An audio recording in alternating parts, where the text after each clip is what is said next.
if one wants to change over to regenerative agriculture or biological farming, whatever you like to call it, I mean, they're all just names. What they really mean is caring for the soil.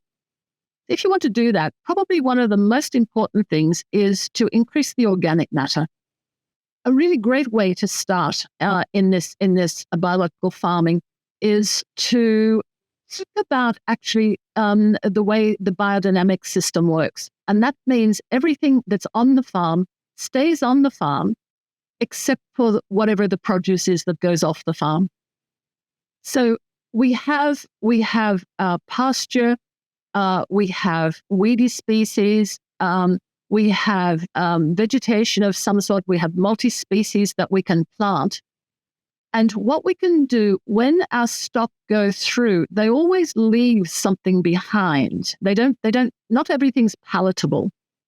So a good way then for a farmer starting off and starting to build up this sort of composting process and things like that is after the stock have gone through, go through and slash, because what we're trying to do is improve the organic matter.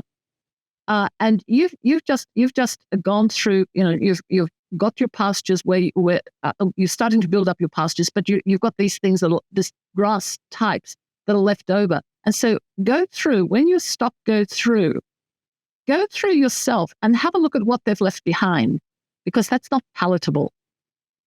And so if you can get rid of that by going through and getting your yeoman's plow or similar and getting more multi-species in, then that's a way to do that. Because ultimately, a good mixers will get rid of those unpalatable species. The next thing is you have a hay shed probably, and at the end of the season, there's a whole lot of broken bales or bales that are moldy. What you would do with those is unroll them out in an area. Find a space somewhere on your property, roll the bales out, and then start to use, if you've got chickens, use the chicken manure. If you've got from your kitchen, for example, your food scraps, etc., start laying those out across this compost so that you're making like a windrow.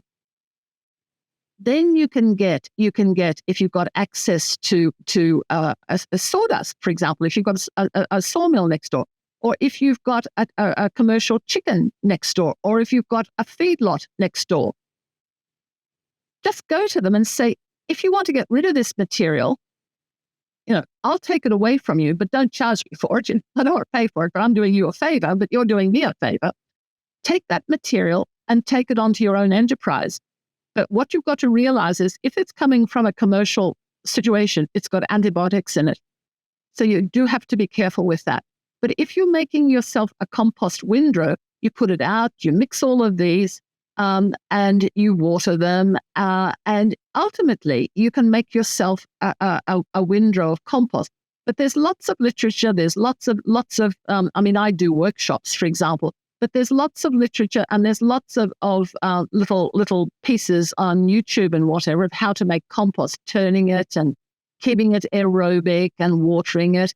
You can do all of this. So never on your farm will you ever have waste again. Nothing is waste.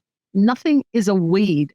Everything is a potential nutrient source for you to recycle over time on your enterprise. So if you've got good dung beetles like we have, you'll never see any manures on your farm. So you're going to have to bring it in if you want that. But you can take everything that you may consider a waste at the moment. Forget that word, doesn't exist. It now becomes a resource. Everything is a resource. Any weedy species is a nutrient, primary colonizer, a nutrient. And so you use those. The thing about weedy species, don't let them flower. Just don't let them set wheat. What they're doing is they're drawing up nutrients from deep in the soil, and they're bringing it up to where the root system of your pasture plants are. So they're very important. When you have a bare spot on your property, you'll find the first seeds to germinate are these weedy species. And so what do people do? They go and glyphosate them out. Those weedy species, nature is putting them there to hold the surface of the soil so it doesn't blow away, and to bring the nutrients to that area until the perennials can come in. They're good. They're good. They're not bad. Don't ever think of weeds as bad. They are so important in keeping your soil healthy. Just don't let them flower. So all your resource, all your waste, all of the things that you felt were a problem, they become a resource, and you make them into a compost. And then you turn it, and as I say, there's lots of literature, there's lots of YouTubes to tell you how to make compost properly. Your weedy species, if you really want to, you can make them into weed peas and use them in your vegetable garden, or you can use them to water your compost windrow with, because they're full of the nutrients that they've drawn from deep in the soil. So have a real change in the way you think about things. Wastes become resources, weeds become nutrient sources. And all of that you can do on your property yourself without any problem. When you know what the biological and chemical composition is of your soil, this is this baseline that I talk about, you can actually make a compost that might be fungal dominated. If you're a perennial, if you've got pasture, or you've got an orchard or a vineyard, or you're growing olives or something like this, anything that's perennial requires fungal domination. If you're growing vegetables, then you require more a 1-to-1 fungal to bacterial ratio. So when you're making your compost windrow or your compost ring, however you happen to be making it, what we try to look at is a ratio of fungal food to bacterial food that, when it does break down, it gives you the predominance of whatever it is that you're after. And so here, because we make our compost and compost tea really for pasture and for our fruit trees, etc., we're looking at fungal domination. So we will be looking at a carbon to nitrogen ratio of 20 to 30 to 1. And we will be looking at a fungal food versus a bacterial food of about 60% to 40%. When that composts down, and we're looking at it under the microscope, we can see the amount of fungi that we've got in there. And so, we're happy chappies when we can see lots of little fungal hyphae, etc. But you can actually manipulate this, and you get better at it as you do it. And this is why we run our workshops every 2 months to show people how to make a good compost, particularly for making compost tea. Because compost tea is only ever as good as the compost from which it came. So you can manipulate the carbon to nitrogen ratio, and you can manipulate the bacterial food versus fungal food very, very, very easily with what is just coming off the property. You don't have to bring anything on. Just mow the grass the day before you want to make a compost pile, and there's all your lovely green bacterial nitrogen, etc. And then you keep all your cardboard, and you never nothing. Your waste goes down to next to nothing, because cardboard just tear the plastic off it. All the packets that you might happen to get foodstuffs in, your egg cartons, for example, if you're not growing your plants in them, then wet them down, because they originally came from trees, so they're carbon. So all of this can be recycled, and this becomes your fungal food. And then your nice green grasses and manures and things like that become your bacterial food.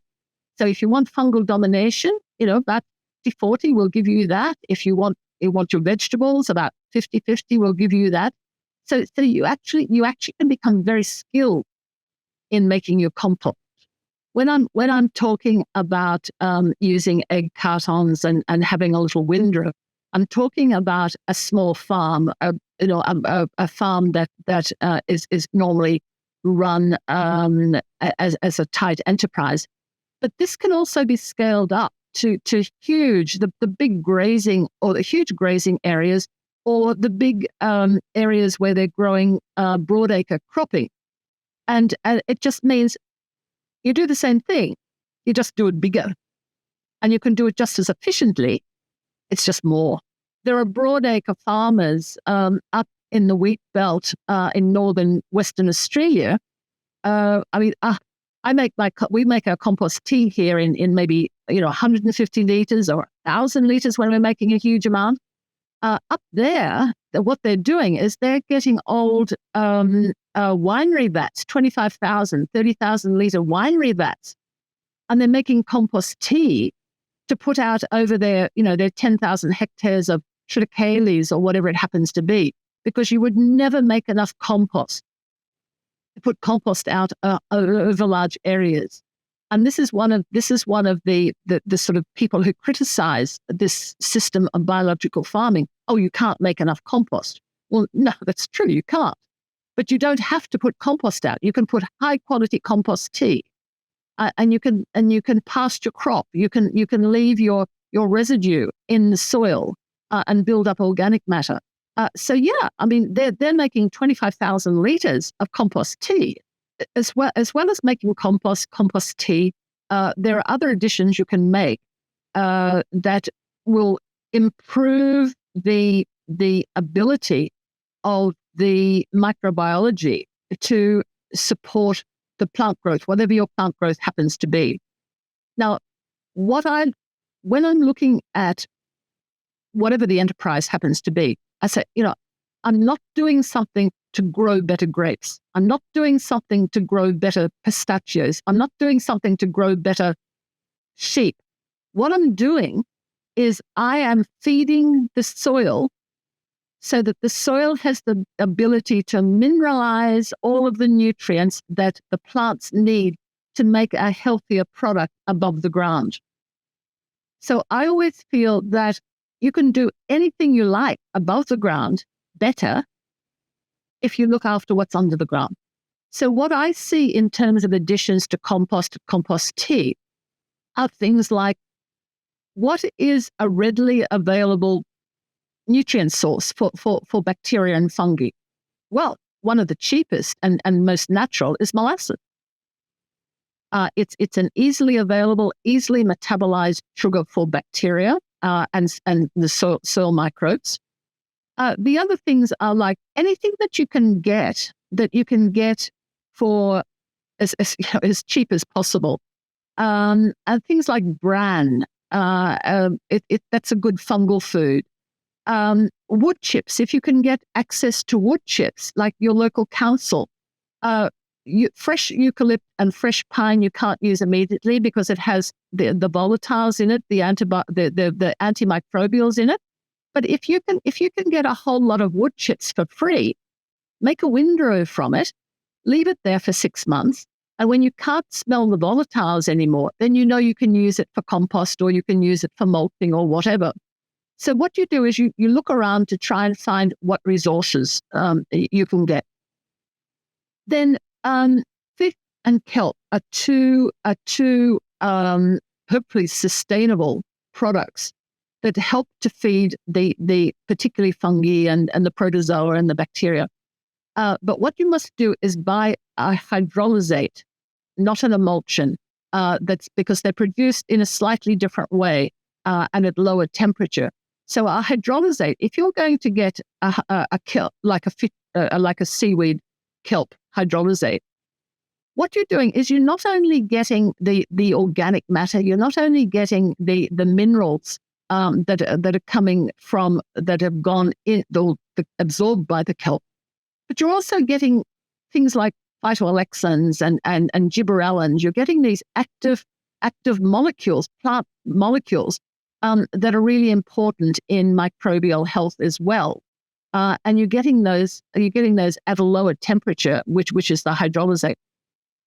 So things like that. The other things are if you're near a milk factory and you can get milk whey. Milk whey is a good resource. It's there's protein. It's a good resource. You dilute it down to about 1 in 10, and you can put it through your spray. So what you do is you make use of your resources. The other thing that I always tell my and we do ourselves here is rock dust. Rock dust is from a quarry. It could be a granite quarry or it could be a blue metal quarry. But what it is was originally, it came from the center of Mother Earth. So it has all of the elements that make up Mother Earth. It has all of the elements that all life on Earth has evolved over the billions of years that they require, maybe in parts per trillion, but that it's still required. And so rock dust is a really good way of applying or broadcasting a slow release fertilizer onto your property, because it doesn't. It has everything in it, and if you happen to get the blue metal, you can also get paramagnetic qualities as well. And so what we're doing there is applying at a very, and often, I'll just go back a step. The quarries often will allow you to go and sweep up the dust yourself for nothing. But here where we are, we have a product that is less than 6 millimeter screened material, which has a lot of dust in it. And so I have, once we know what the chemistry is of the soil, I have my farmers put this out at only out about every 3 or 4 or 5 years. Because it is mineralized, what we need to do then is use the fish and kelp and molasses to stimulate the microbiology to start mineralizing these elements or this work dust that we have put. And that way you will get a very cost-effective input of all of the elements that you may well be lacking on your particular property because of historic management. And our local quarry here, I used to be told, oh yes, just go and sweep it up yourself. Then they started to get few more inquiries, and they found, oh, we've got a resource here. So now you can get a cubic meter, which is about 1.5 tons, for about $15.